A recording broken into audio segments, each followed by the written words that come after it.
Takut hantu wajar, sebab meskipun tidak dengan wujud aslinya, konon penampakan jin yang seringkali disebut hantu tersebut tetaplah menyeramkan. Menjadi tidak wajar ketika berlebihan, sudah tidak rasional, dan mengganggu kehidupan sehari-hari. Phasmophobia namanya. Berbagi sedikit pengalaman dengan harapan cara saya mengatasi rasa takut yang berlebihan terhadap hantu ini bermanfaat. Suatu malam sekitar tahun 1998, dalam kondisi hujan, ketika saya pulang kuliah dari kota menuju rumah dinas istri yang waktu itu masih bertugas sebagai bidan PTT di sebuah desa terpencil di pegunungan, ada dua jalan yang bisa dilewati. Yang satu lebih dekat, sedikit lebih bagus, tapi kabarnya rawan begal di malam hari. Kedua, memutar, lebih jauh, lebih jelek. Ditambah ada cerita tentang mahasiswa KKN yang melihat kepala manusia tanpa badan di atas batu besar di sudut jembatan sungai pinggir kiri jalan. Batunya sendiri menyerupai tengkorak.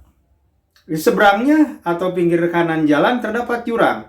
Kabarnya di sana pernah ditemukan kambing yang tadinya hilang, sudah dalam keadaan mati ketika ditemukan. Dan anehnya badannya utuh, tapi jantungnya sudah tidak ada.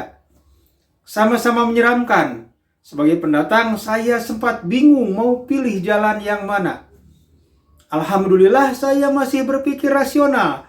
Jalan rawan begal tentunya harus dihindari, sebab resikonya tak hanya sepeda motor, juga nyawa.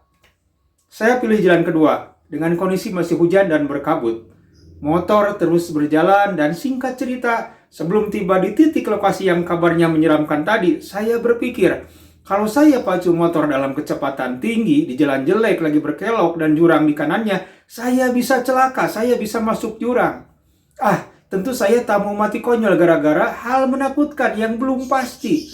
Saya putuskan oper persneling motor ke gigi lambat agar berjalan lebih perlahan dan lampunya menyala lebih terang. Dengan bulu kuduk merinding, saya siapkan mental bila tiba-tiba saya melihat kepala manusia tanpa badan. Juga bila tiba-tiba terasa di punggung dan jok motor ada yang ikut bonceng. Makin dekat dan makin dekat, motor berjalan perlahan. Dan tiba juga di jembatan dan batu tengkorak. Perlahan lewat, terus dan berlalu meninggalkannya. Aman, tidak ada sesuatu pun dari yang ditakutkan terjadi. Hingga saya sampai di rumah dengan selamat. Demikian cara saya mengatasi dan menghilangkan rasa takut yang berlebihan kepada hantu.